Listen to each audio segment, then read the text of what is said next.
What's going on, everybody? I'm Just G, and welcome back to the channel. Everyone has their most challenging build, and this one was mine. So in this video, I'm going to be building the Captain Rex helmet from Star Wars Clone Wars and many other hit shows like Ahsoka. I'm also going to be showing you how I got it from a 3D model on my computer down to a 3D print that's on my printer. Then I'm going to show you how I painted it to make it look like a true replica from the show. But this build really did put me through the paces. I mean, I didn't even think that I was gonna actually get to finish this build. So sit back, grab some popcorn, because I'm gonna show you that the build that wasn't, how it became the build that was. All right, guys, what's going on? I am on the Galactic Armory website. Now, I've used them before for my Mandalorian build, but this time I'm using them for the Captain Rex helmet. Now, Galactic Armory has a whole slew of Star Wars style helmets. This one is the Captain Rex. They got great files. It comes in many pieces, different styles. They have the Recon style helmet for Captain Rex here. They actually have templates for the Ahsoka inspired spray paint on top of the helmet. Just, they have so much stuff, it's ridiculous. And for the low price of $18. So I went ahead and bought this file. If we go ahead and move over to my Ultimaker Cure settings, I'm using the G Fast. I've showed this setting before in a short before, I'm pretty sure, but it's basically stock. A few things changed. I'm using tree supports instead of those regular grid style supports. So I tried to orientate this as best as I could so I can get the maximum build out of it. I tried to use the full-size helmet. It kept failing. I'm struggling here, y'all. So I did it this way to see if it'll fit. Again, I'm gonna scroll down to the settings. Go ahead and pause it if you want to, but they're all basically stock.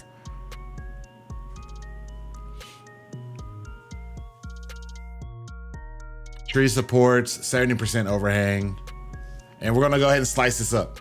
So according to the slicer, we are looking at 2 days, 15 hours, and 15 minutes. Let's see if it actually takes that long.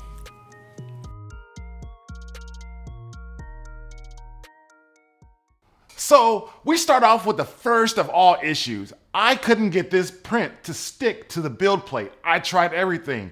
First, I tried to print the helmet as one whole piece. That failed. Then I tried to split them up into separate pieces. First, I did the dome piece, which actually printed quite well. I had a slight layer shift, but it's something that some spot putty wouldn't be able to cover up. Then I tried to print the front of the helmet and the back of the helmet all in one piece. Guess what? Yes, that failed too. So if it wasn't the build plate adhesion where I had to add some glue to the bottom of the build plate, then it was something else where the whole printer runs out of filament. That's operator error. So what I went ahead and did was print the front by itself. Then I printed the back part of the helmet by itself as well. This actually worked out for me and I was able to move on to the next step. The next step to this helmet was gluing all pieces together, which wasn't gonna be too hard. So I used this stuff called 3D Gloop. Now this is for PLA prints. It works a little bit better than super glue or any other adhesive because it's going to bond the two prints chemically. This right here is what it actually looks like.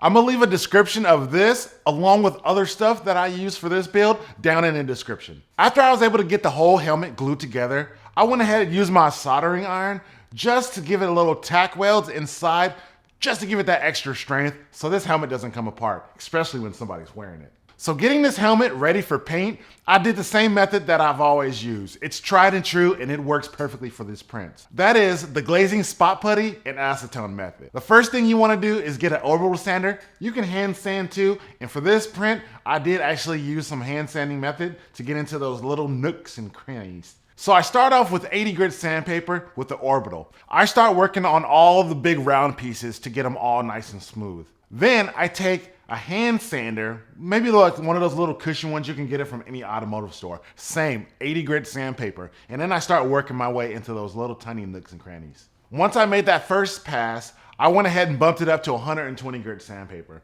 I used the orbital again to get those big surface areas because doing that with my hand just takes way too long.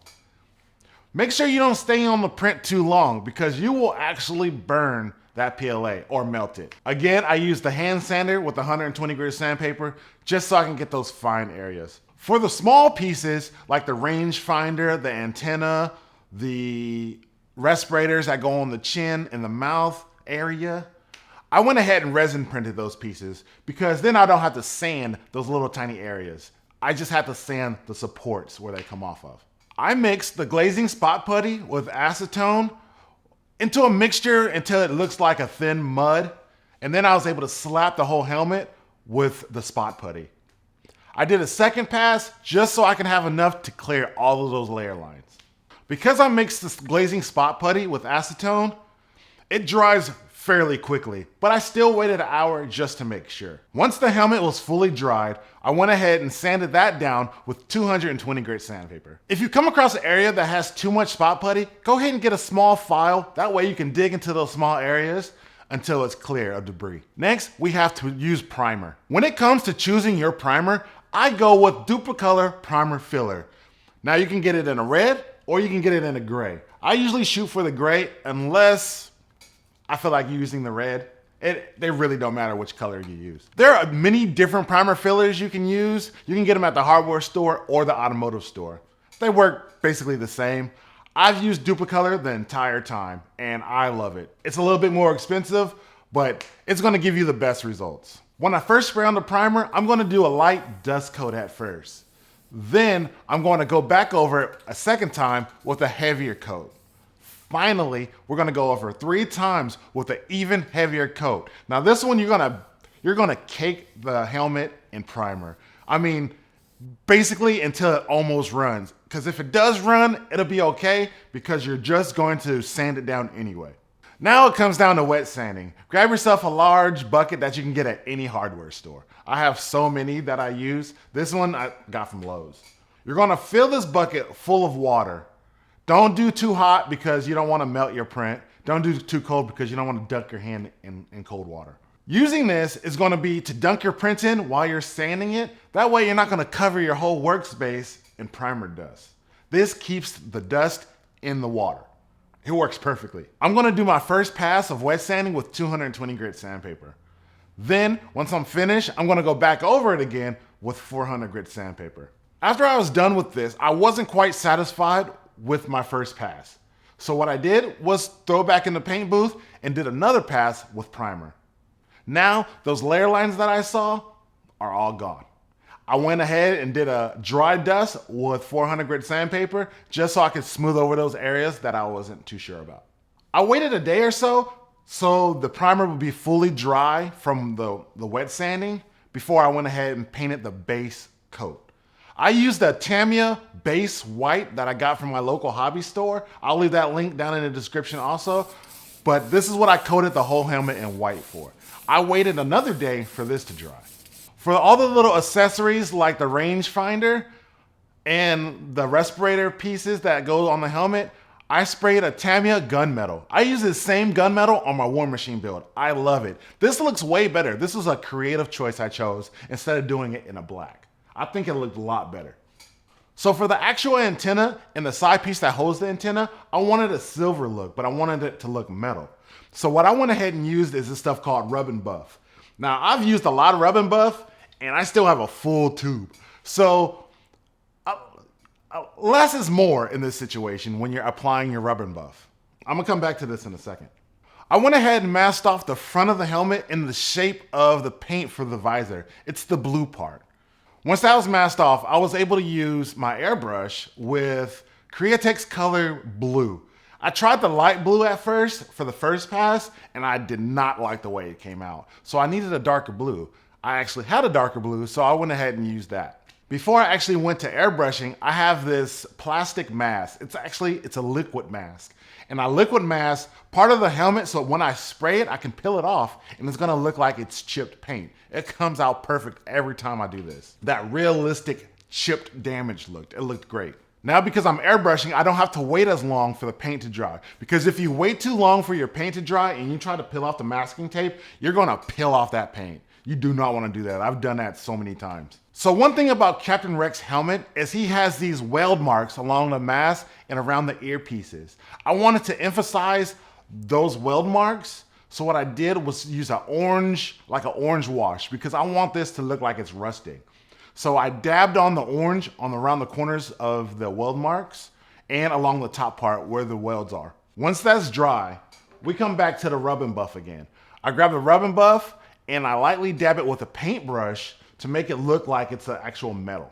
I do that along the welds, and I add a little bit of metal along the side of his helmet and part of where the paint chipped. This is gonna make it look like the paint chipped and there's metal underneath.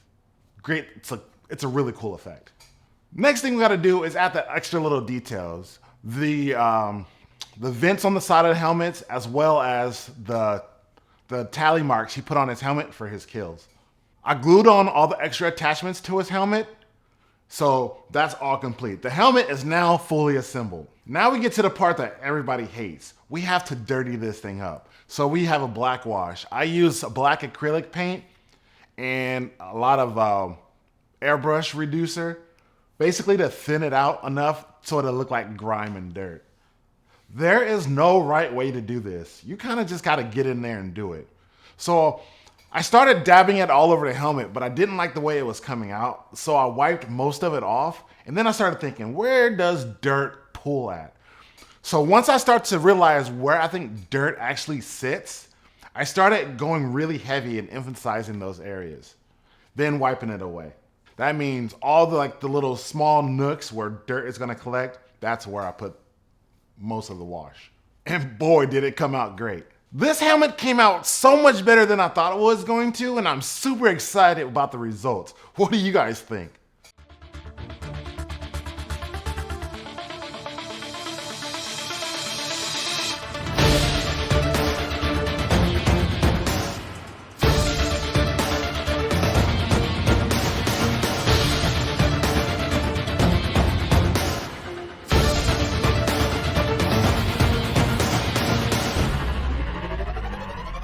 I actually thought this helmet was not gonna get completed. With all the troubles I had in the beginning getting it printed, I almost gave up. I was like, I am not dealing with this at all.